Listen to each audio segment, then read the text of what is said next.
भक्तों, श्री रुद्र संहिता तृतीय खंड के 23वें अध्याय में आज हम शिव से विवाह करने के अनुरोध की कथा को जानेंगे।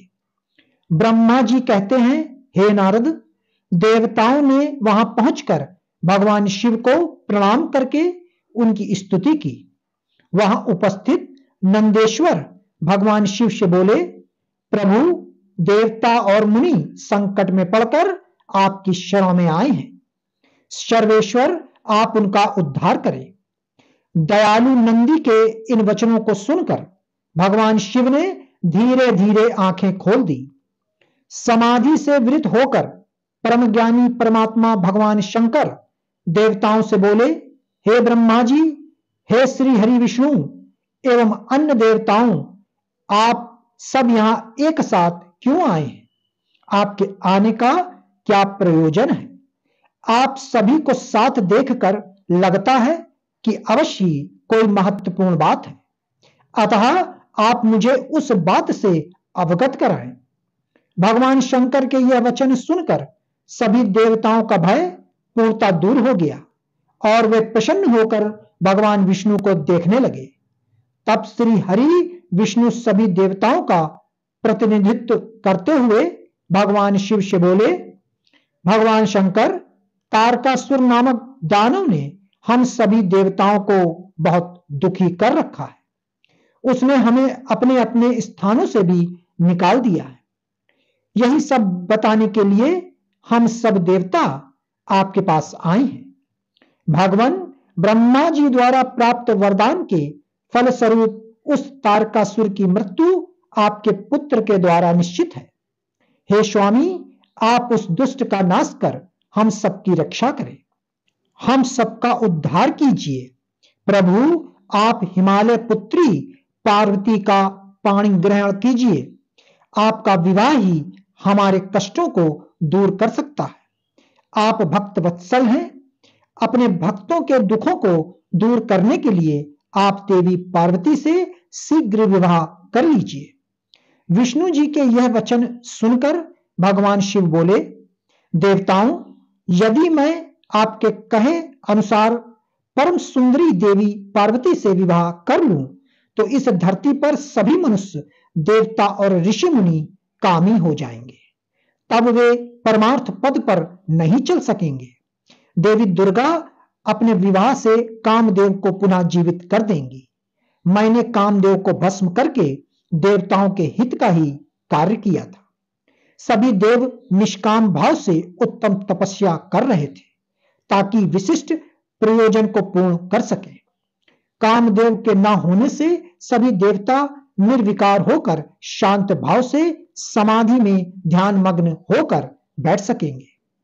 काम से क्रोध होता है, क्रोध से मोह हो जाता है और मोह के फलस्वरूप तपस्या नष्ट हो जाती है। इसलिए मैं तो आप सबसे भी यही कहता हूं कि आप भी काम और क्रोध को त्याग कर तपस्या करें।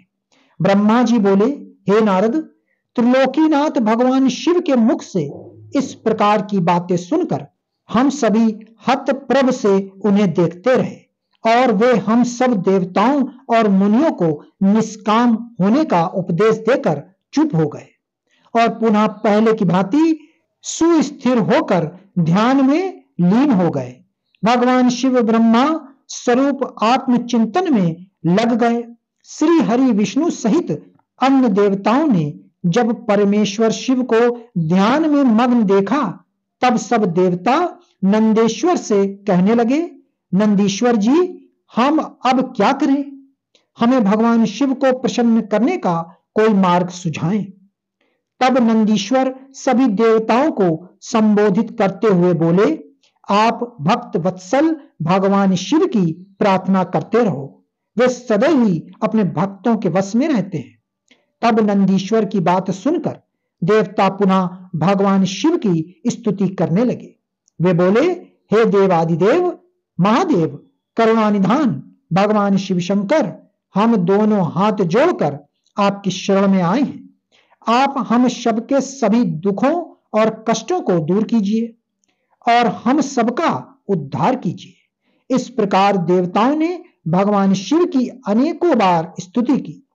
इसके बाद भी जब भगवान ने आंखें नहीं खोली तो सब देवता उनकी करुणा स्वर में स्तुति करते हुए रोने लगे।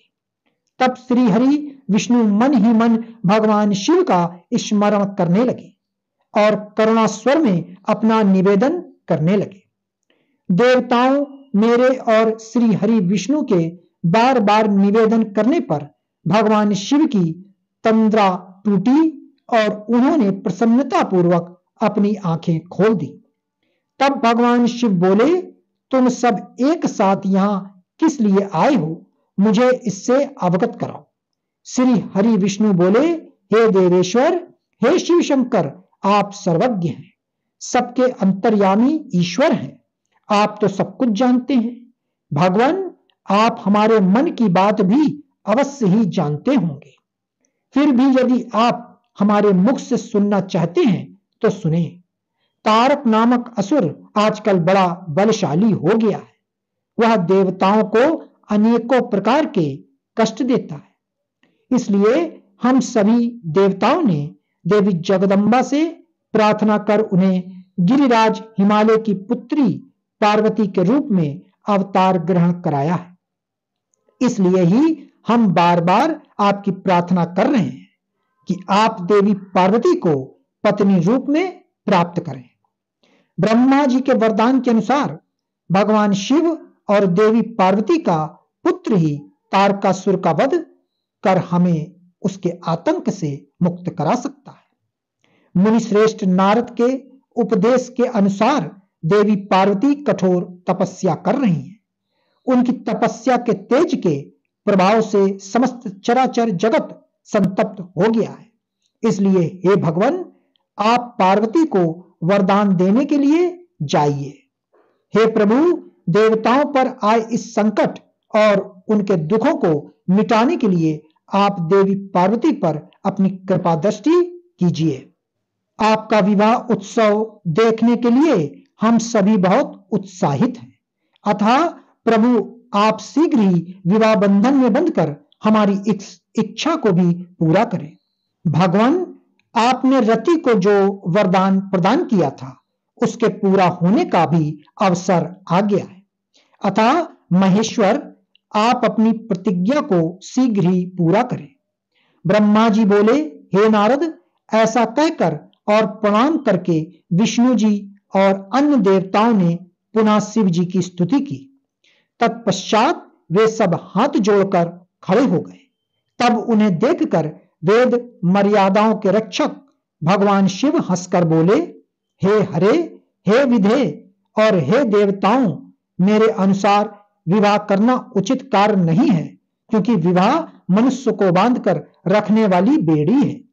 जगत में अनेक कुरीतियां हैं, स्त्री का साथ उनमें से एक है। मनुष्य सभी प्रकार के बंधनों से मुक्त हो सकता है, परंतु स्त्री के बंधन से वह कभी मुक्त नहीं हो सकता। एक बार तो लोहे और लकड़ी की बनी जंजीरों से मुक्ति मिल सकती है, परंतु विवाह एक ऐसी कैद है जिससे छुटकारा पाना असंभव है। विवाह मन को विषयों के वशीभूत कर देता है, जिससे मोक्ष की प्राप्ति असंभव हो जाती है।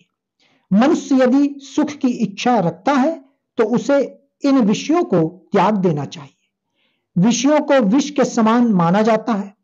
इन सब बातों का ज्ञान होते हुए भी मैं आप सबकी प्रार्थना को सफल करूंगा, क्योंकि मैं सदैव ही अपने भक्तों के अधीन रहता हूं। मैंने अपने भक्तों की रक्षा के लिए अनेक कष्ट सहे हैं।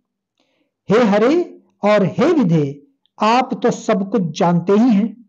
मेरे भक्तों पर जब जब विपत्ति आती है तब तब मैं उनके सभी कष्टों को दूर करता हूं। भक्तों के अधीन होने के कारण मैं उनके हित में अनुचित कार्य भी कर बैठता हूं। भक्तों के दुखों को मैं हमेशा दूर करता हूं। तारकासुर ने तुम्हें जो दुख दिए हैं उन्हें मैं भली भांति जानता हूं। उनको मैं अवश्य ही दूर करूंगा। जैसा कि आप सभी जानते हैं, मेरे मन में विवाह करने की कोई इच्छा नहीं है। फिर भी पुत्र प्राप्ति हेतु मैं देवी पार्वती का पणिग्रहण अवश्य करूंगा। अब तुम सब देवता निर्भय और निडर होकर अपने अपने धाम को लौट जाओ। मैं तुम्हारे कार्य की सिद्धि अवश्य करूंगा। इसलिए अपनी सभी चिंताओं को त्याग कर सभी सहर्ष अपने घर जाओ। ऐसा कहकर भगवान शिव शंकर पुनः मौन हो गए और समाधि में बैठकर ध्यान में मग्न हो गए। तत्पश्चात विष्णु जी और मैं देवराज इंद्र सहित सभी देवता अपने अपने धाम को खुशी से लौट आए। भक्तों, आगे की कथा श्री रुद्र संहिता तिथि खंड का 24वां अध्याय अवश्य सुने। ओम नमः शिवाय।